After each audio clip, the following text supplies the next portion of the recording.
Welcome back to Silicon Heartland Sessions, where we explore the intersections of technology, leadership, and community. In this episode, we're joined by Srini Koushik, President, AI, and Sustainability at Rackspace Technology, who takes us inside the mind of a leader in high-stakes environments. You'll hear about the moment he said no to a CEO's request, the leadership lessons he learned from Steve Jobs, and why he believes hiring someone who's never failed is a red flag. If you're in a position where you're expected to lead through ambiguity or pressure, this episode is a masterclass.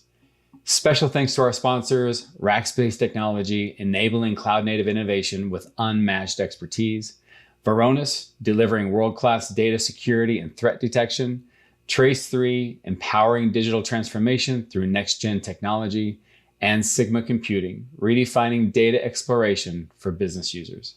Let's dive in. What resonates with me about that song is the optimistic view of the world. It's a glass half full version of the world, right? What a wonderful world!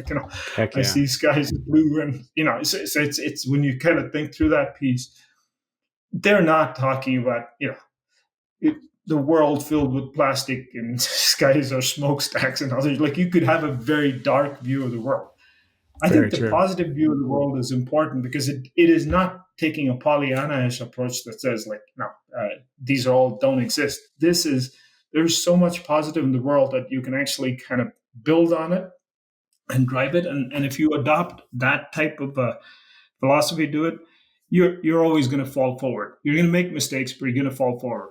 Right? But if you take that negative, like, somebody did this to me, or this, I've got bad luck, why did it happen, or start focusing on the negative, you go into that negative spiral, which is not useful, whether in personal life or in the professional space. I love your optimism. I love, obviously there is a lot of darkness in the world, but to your point, the way that you counteract that is by engaging, involving yourself in causes that help to ensure that no child will go hungry, involving yourself in causes that help to empower women and help to make sure that they have equal footing in the workforce and in the world. I'm with you. I've got two daughters myself, and I feel very proud and blessed that my wife and I have raised two very strong, independent young women. And I agree with you. I'll join you hand in hand in those efforts. So I think that's wonderful.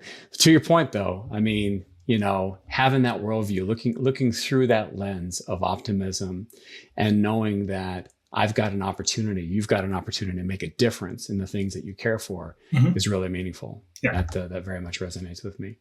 And to me, that starts to really sort of, weave into this concept, the concept of leadership, not just in tech, not just in business, but in the community as well. And I know you're a passionate and very actively involved leader in the community. You're a world traveler, very successful businessman, technology, executive.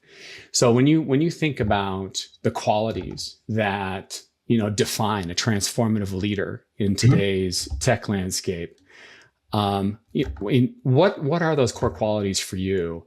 And you've talked a lot about, in the past we've talked a lot about Simon Sinek. We share a similar enjoyment of his podcasts and his books and so forth. So when you think about the transformative leaders today, how do you see those qualities, that Simon Sinek teaches about in his books and so forth, coming to sort of fruition for you? It's, again, another great question. Like, look, for me, Simon Sinek start with the why, and transformative leadership are one and the same. Right? Transformative leadership, by the way, is a discipline that's studied for a very long period of time, and where they talk about how transformative leaders are able to set a vision and motivate people to get there, and others. And there's a whole field of study around transformative leadership. what Simon Sinek did, like when I first saw his Golden Triangle speech, right? Like it just resonated with me right away because it's kind of like people follow you because of the why, right? Like it's Right. who you are and why you're doing it, as opposed to what you do and other things. And that was important to me because a big part of transformative leadership is setting the context, right? And explaining to the organization, explaining to your team as to why is important. I can still tell, like, when you have the really ambitious types on the team, right? Like they're sitting there going, like, hey, why is this old guy like still talking for 20 minutes about the context? And it's like, you won't understand it now, but you'll understand it at some point in time, because the Right. context is important. Why is it important to the organization is very critical. Why are we doing this is very important. And the same way, why is it important to me personally as a leader? It also has to come through. So I kind of put that into the world, into that umbrella of context, and that's pretty important. Love it. Because once you understand the context under which you're asking people to do, I think most people I've seen go the extra mile, right? Because they now have a common cause to go do. Like as an example, I have a in our IT organization, we had about 8,000 plus devices across the board. And we said, like, look, I want to get to under 1,000 in 15 months. And explained why, like in terms of why is it important to do it. It's not any vanity thing, but it's like, look, every time Microsoft releases a patch, a patch Tuesdays, you're patching 1,000 plus servers, right? Or Right. every time something like the CrowdStrike thing from last week happens, like you're going after a lot of things, right? And when you do not have to do that, like, here's the free time you get to do innovative things and others. When you start explaining the context, most people get it, but then they go, okay, so let's go on that mission. And I'm telling you, by November this year, Justin Cuss, who works for me, who runs infrastructure, will have us under 800 servers, right? By that time, right? From as many that we started. He dropped an Right. extra zero on that front.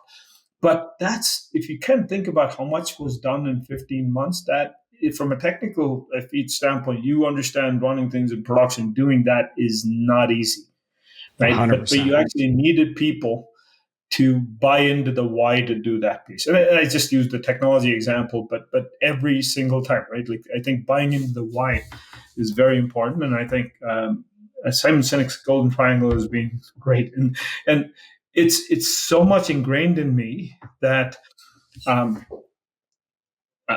many times, like with boards and other senior execs, Mm-hmm. they're all still talking what, right?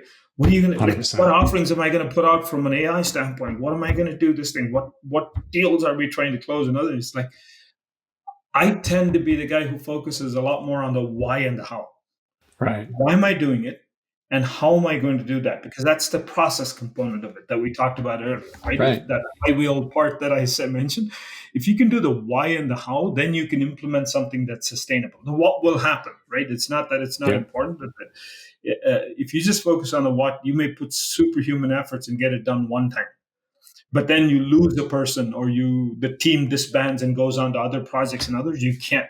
The whole success is not replicated, right? I And it's totally not agree. sustainable in the long run. So I think Yeah. that's the key thing. I think the other part of this is, like, look, there are three skills that have been very important to me as a leader. Right? The first one I had to learn. I'll have to say, like, I had to learn again. I credit Keller for this. Is truly listening so that you can empathize with people. Truly listening, Right. right? Not Mm-hmm. just I need to do this because I got to do the one on one, right? Like so it's absolutely that empathy is at this. And what helps with empathy is curiosity, right? Like, so you've got to be able to kind of really Yep. listen, and that curiosity is the second skill that I think is very critical. And then, like, what that does is, if you have those two skills, then truly engaging with a growth mindset is important. And again, tying it back to the theme song you asked about, "What a Wonderful World," like, it's a growth mindset song, right? It's not a theory of constraints or any of those things that you look at. In my mind, that's a growth mindset zone, because I love uh, it. all of us have resource constraints. All of us have challenges. The Yep. question is, can you still solve that problem with a very, very different approach than this piece? But I think those three things, for me personally, have been very important, because I Hmm. can take anything. I can take, we just launched, this, we launched Fair about a year and a half ago, and we've done more than 50 engagements. It's been very successful. Hmm. Somebody asked me how. It's kind of like, look, I started with the why. Why are we doing this piece? Because there's a lot of bad things going on with AI, but we want to do it because we want to make sure that AI has got tremendous potential, glass half full version of it, tremendous Yep. potential. But unless you have somebody leading the charge on the good guys side with responsible AI, that's not going to Right. happen. So we started with the whole responsible AI construct and then worked through it.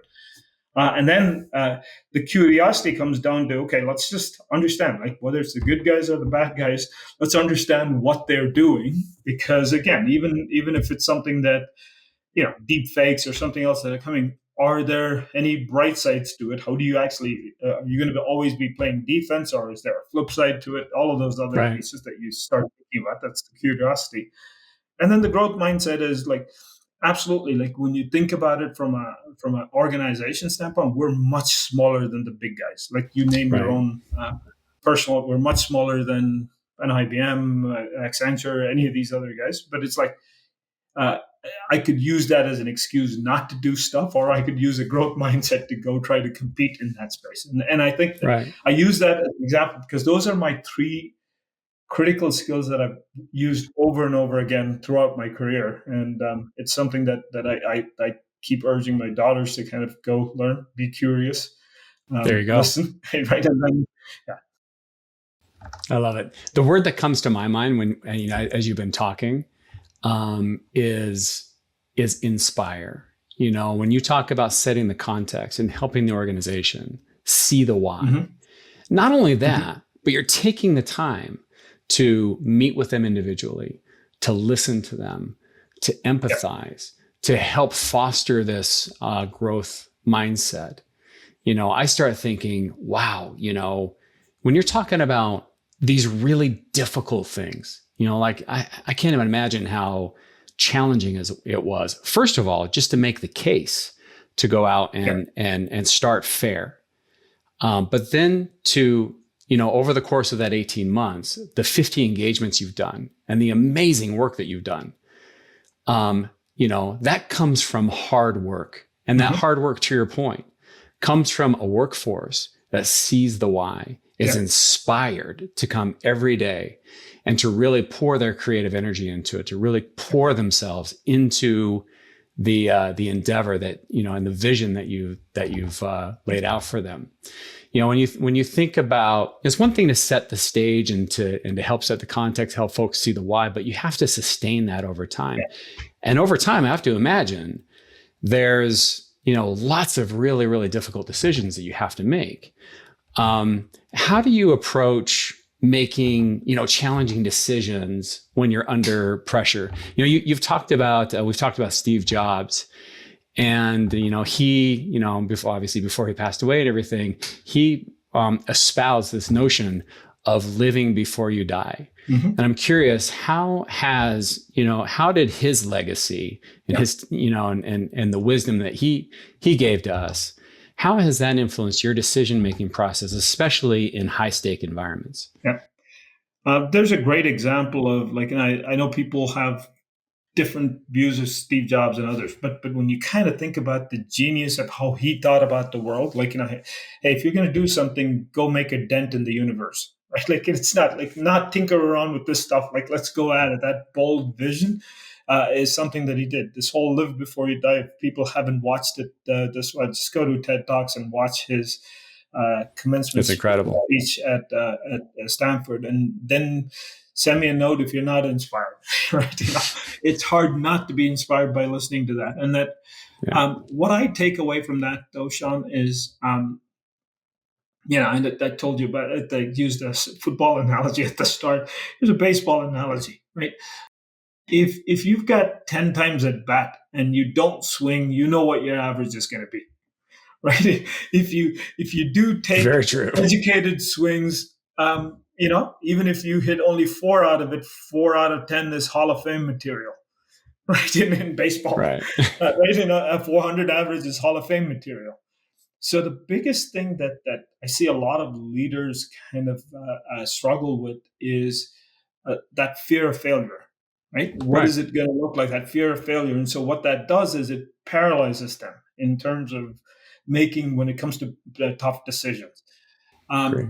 I think that's when true leaders actually shine, right? When you have to make that tough decision, when you're going to have to, like, when everybody else is looking to you to say what decision are you going to make, like, are you able to kind of step up and do that, right? And I think that is critical. That live before you die is it gives you those lessons to kind of go drive that. And how it's influenced me is, um, uh, rule number one: if there's a decision to be made, I will absolutely, and if that decision is this thing, I'll absolutely make it, and that will end up, I'll own it, right? Right. If it's this, I'll get up and but number two is more of the how, as I said, like the what, make the decision you're going to do, but the how is more important. Tying it back to the Simon Sinek thing, I think it's important when it comes to tough decisions that a leader who has to make the decision has to take at least 2 to 3 steps back to look at it as an observer, right? Okay. You've got to be able to listen to the other points of view, like, what's doing that. And it just comes down to making the best choice, or the least acceptable or the most of the least acceptable choices, right? Like, that's kind Right. of what it comes down to. But if you can't do that, if you end up being vested in the decision, if you're Hmm. actively involved, then your decision is going to be, clouded by your own biases and others.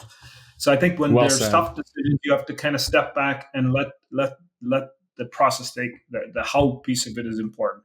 And I Right. think back to I'm telling you, empathy, curiosity, growth mindset, right? Those three skills, I say, you can apply it to this thing. Empathy, you're listening to all points of view, genuinely listening to all, points of view that's being made. Right.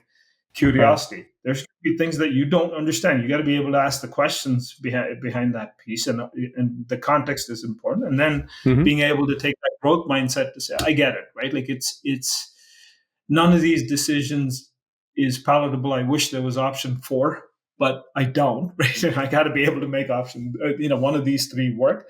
Make the call and own it. Right? Own Right. it. And if it's the wrong one, learn from it very quickly. Like, retrospectives are a big thing for me. When we failed, like we responded, as an example, we responded very, very well to the whole incident from Friday. Right? Like, from Right. the CrowdStrike piece from Friday. The first thing you do on Monday is retrospective, right? Okay, you got everything back in retrospective. What worked, what did not work, Well and said. we had things that like we wished worked better, like, and so hopefully we don't have to do it another time. But if we have to do that, like, you'll be ready to go do that. So it's. I think that's the big thing that I learned from that whole Steve Jobs philosophy, which is like, be bold, be brave, take the call. Um, Hmm. Everything that he said, like, I used the one, make a dent in the universe. The other piece that I love about him is, like, I'm not building what customers want. I want to build things that customers don't even know they need. That wraps today's episode of Silicon Heartland Sessions. If you enjoyed it, spread the word. And don't forget to follow us on your favorite platform. Big thanks again to Rackspace Technology, Varonis, Trace3, and Sigma Computing for powering this podcast and the community behind it.